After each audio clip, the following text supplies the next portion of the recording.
IELTS Listening Test 7. Collected by CF International. Center number Feeney 001. You will hear a number of different recordings. And you have to answer the questions on what you hear. There will be time for you to read the instructions. You will have a chance to check your answers. All the recordings will be played once only. And the test is in 4 parts. Best of luck. Part 1. You will hear a telephone conversation between a customer and an agent at a company which ships large boxes overseas. First, you have some time to look at questions 1 to 8.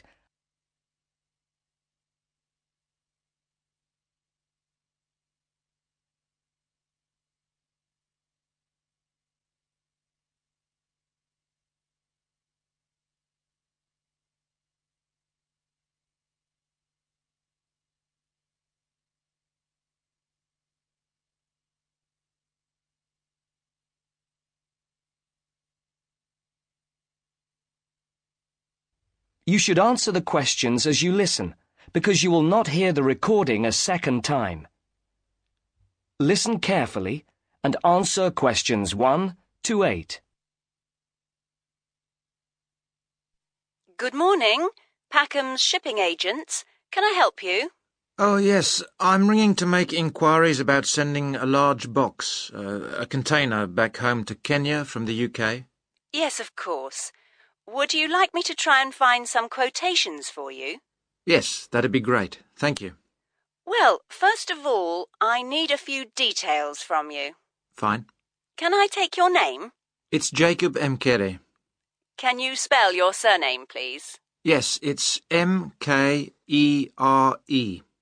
Is that M for mother? Yes. Thank you. And you say that you will be sending the box to Kenya? That's right. And where would you like the box picked up from? From college, if possible. Yes, of course. I'll take down the address now. It's Westall College. Is that Westall? Yes, college. Westall College. And where's that? It's Downlands Road in Bristol. Oh, yes, I know it. And the postcode? It's BS8 9PU. Right.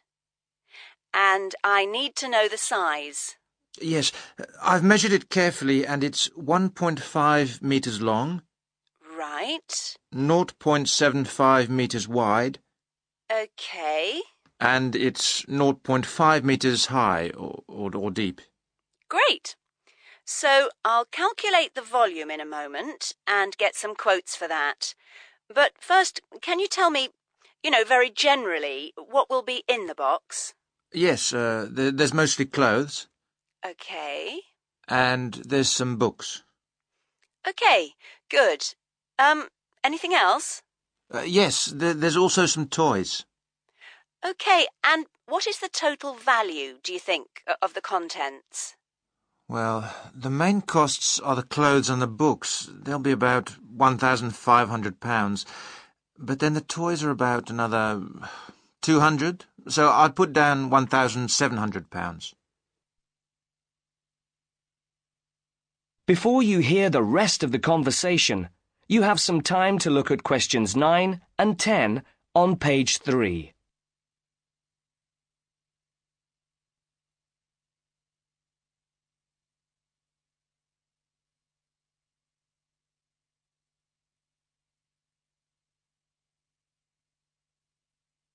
Now listen and answer questions 9 and 10. Okay, right. Now, obviously insurance is an important thing to consider, and our companies are able to offer very good rates in a number of different all-inclusive packages. Sorry, could you explain a bit more? Yes, sorry. There's really 3 rates according to quality of insurance cover. There's the highest comprehensive cover, which is premium rate. Then there's standard rate, and then there's economy rate. That one will only cover the cost of the contents second-hand. Oh, I've been stung before with economy insurance, so I'll go for the highest. Mm-hmm. And can I just check, would you want home delivery or to a local depot, or would you want to pick it up at the nearest port? The port would be fine. I've got transport that end. Fine. And will you be paying by credit card? Can I pay by cheque? That is the end of part 1. You now have half a minute to check your answers.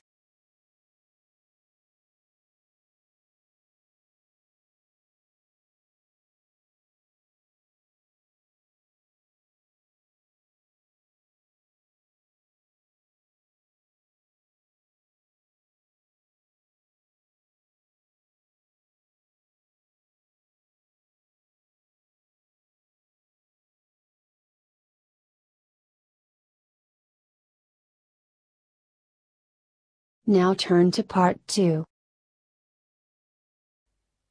You will hear an extract from a talk given to a group who are going to stay in the UK. First, you have some time to look at questions 11 to 16 on page 4.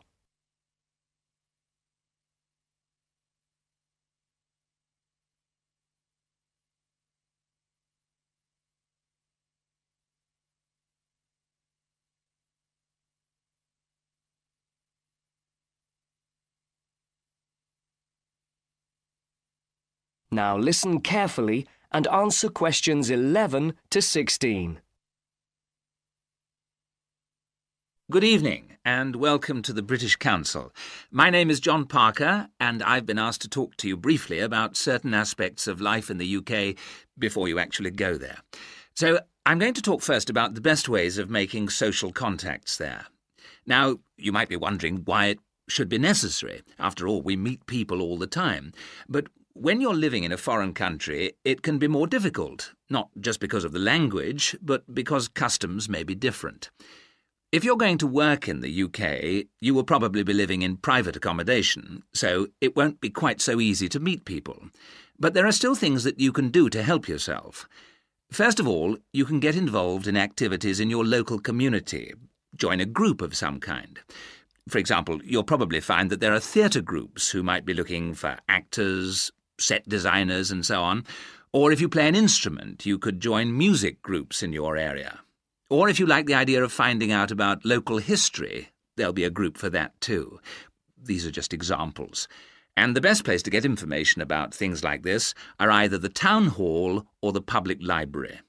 Libraries in the UK perform quite a broad range of functions nowadays. They're not just confined to lending books, although that's their main role, of course. Before you hear the rest of the talk, you have some time to look at questions 17 to 20 on page 4.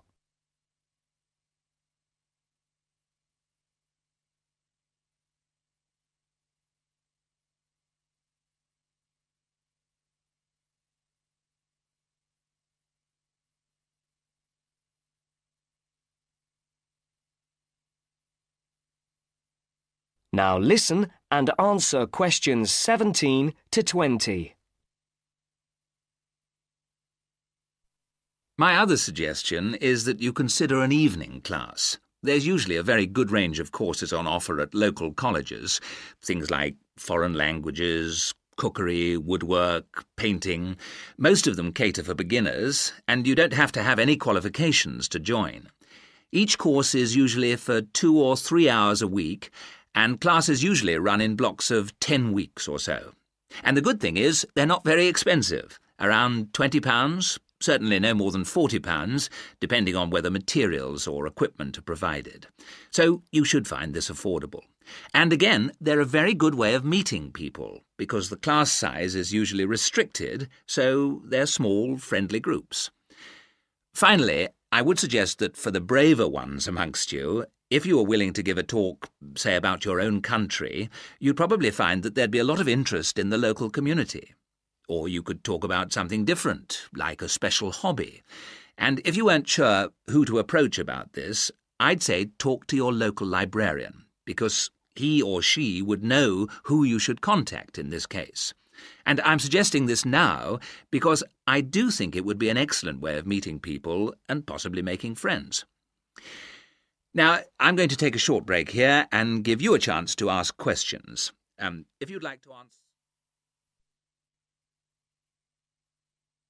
That is the end of section 2. You now have half a minute to check your answers.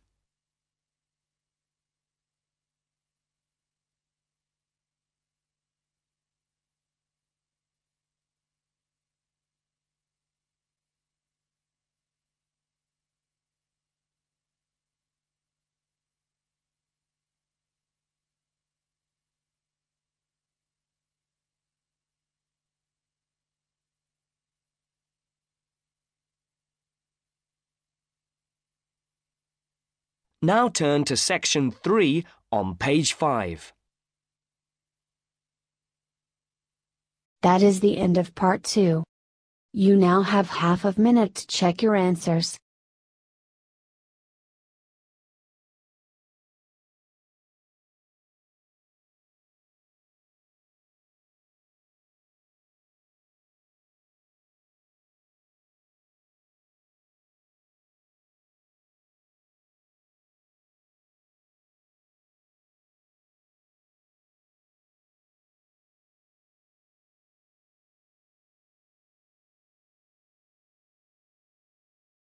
Now turn to part 3.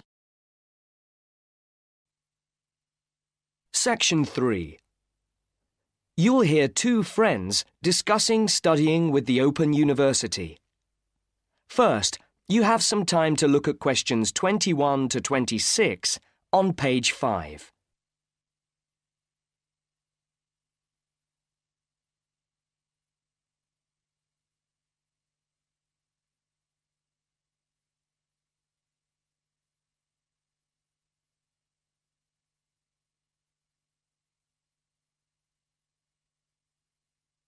Now listen carefully and answer questions 21 to 26.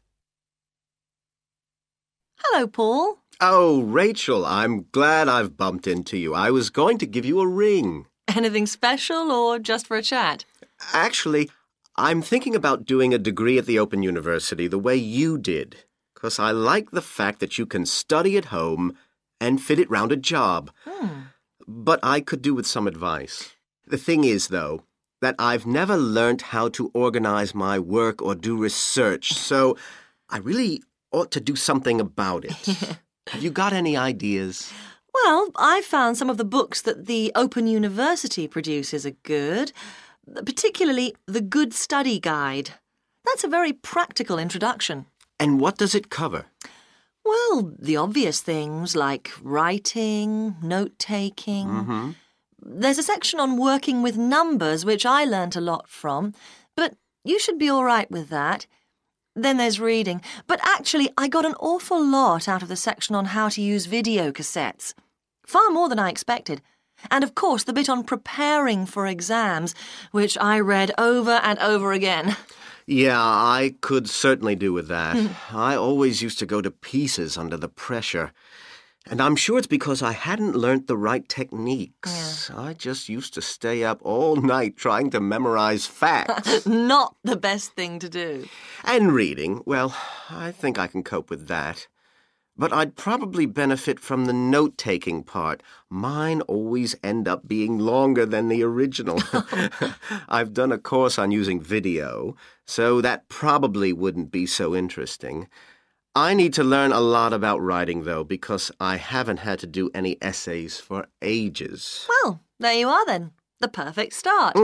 Right, thanks.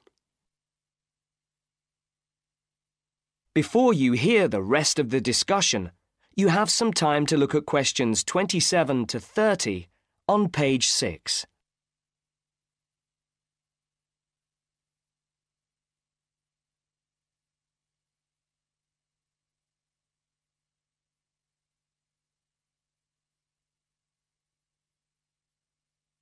Now listen and answer questions 27 to 30. The other thing I wanted to ask you was, Did you find it hard studying with the Open University? You mean because you're studying on your own most of the time? Well, it took me a while to get used to it. I found I needed to maintain a high level of motivation because it's so different from school. There's no one saying, "Why haven't you written your assignment yet?" and that sort of thing. Oh, dear. You'll learn it, Paul. Another thing was that I got very good at time management because I had to fit time for studying round a full-time job. Well, I'm hoping to change to working part-time, so that'll help. What makes it easier is that the degree is made up of modules, so you can take time off between them if you need to. It isn't like a traditional 3 or 4 year course where you've got to do the whole thing of it in one go. Oh, that's good, because I'd like to spend 6 months travelling next year. It's all right for some. Then, even though you're mostly studying at home, remember you've got tutors to help you, and from time to time there are summer schools. They usually last a week. They're great because you meet all the other people struggling with the same things as you. Oh. I've made some really good friends that way. Sounds good. So how do I apply? That is the end of section 3. You now have half a minute to check your answers.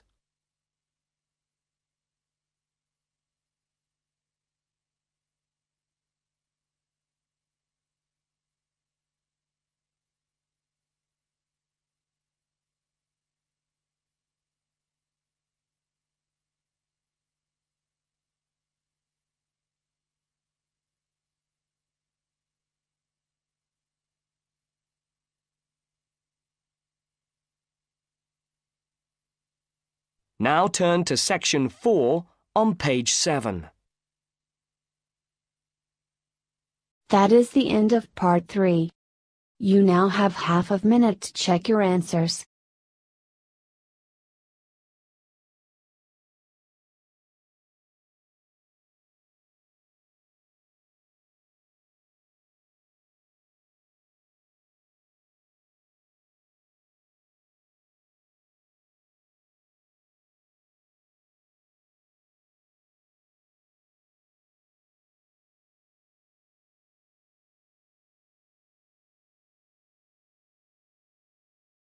Now turn to part 4. Section 4. You will hear part of a lecture about the Anasazi tribe of Native Americans. First, you have some time to look at questions 31 to 40 on page 7.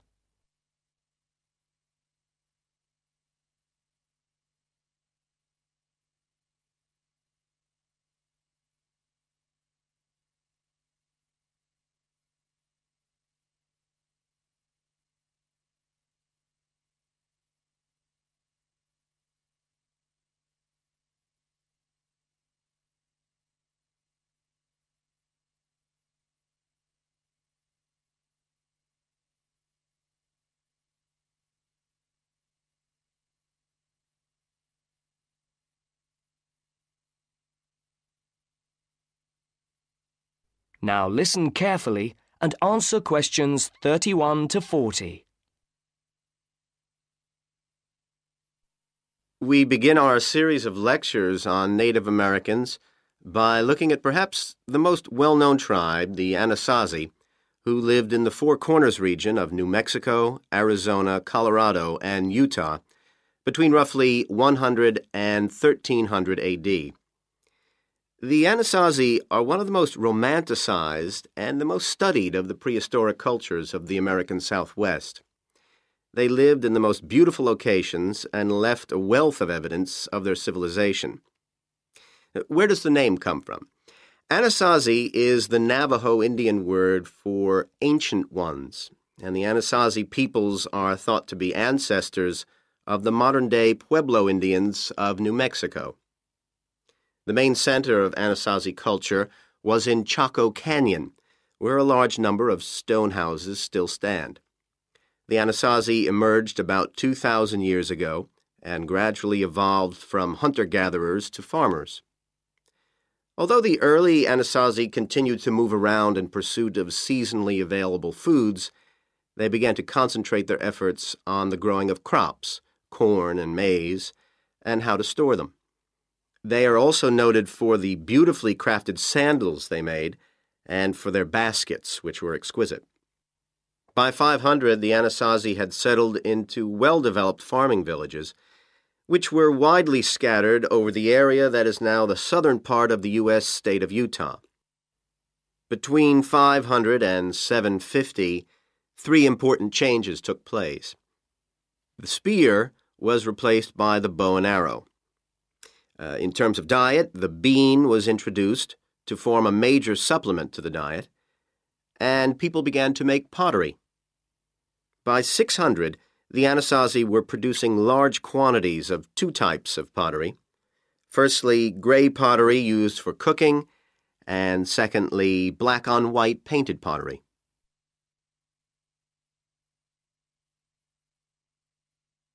Shared village life initially took place in big pits, where village inhabitants would have gathered together. These seem to have been replaced sometime around or after 900 by large living rooms built on the surface. These became year-round structures through the invention of ventilation systems. The house style of this period became known as the unit pueblo, and with the development of good masonry techniques, the wooden pole and clay brick architecture fell out of use. The Anasazi population peaked just under 1,000 years ago, between 1050 and 1125. Around that time, the Anasazi constructed several roads, some reaching 9 meters across. These extended up to 300 kilometers out of the capital, Chaco Canyon, connecting villages and especially significant religious sites via long, straight stretches. At a later time, raids by other Indian peoples forced the Anasazi population to abandon their villages and seek shelter in the many cliffs where the houses they made there can still be seen today. Finally, around 1125, there was dreadful famine, forcing people to move northwards to the area of the Aztec ruins. Similar problems struck there as well. This was around 1275, and the Anasazi people were pushed to migrate again, this time southwards to what is now New Mexico. Various theories attribute the decline of the Anasazi culture to diminished resources, population increases, and the breakdown of social structure. Although the Anasazi eventually died out, their main descendants, the Hopi and Zuni tribes, now occupy reservations in Arizona and New Mexico. It's thought that the Hopi tribe, which we will cover in a later talk, were one of That is the end of section 4. You now have half a minute to check your answers.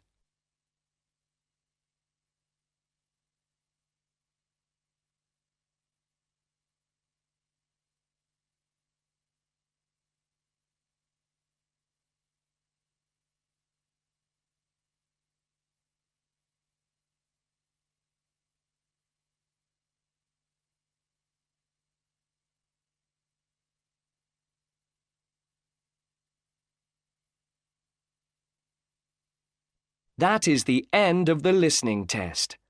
At the end of the real test, you will have 10 minutes to transfer your answers to the listening answer sheet.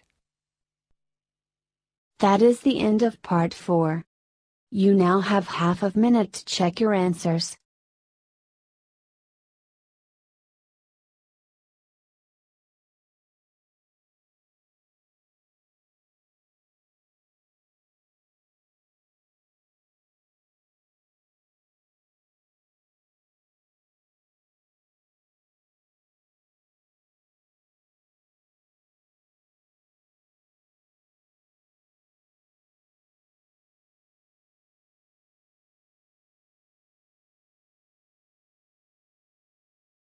You have 10 minutes to transfer your answer.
5 minutes left.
Last minute left.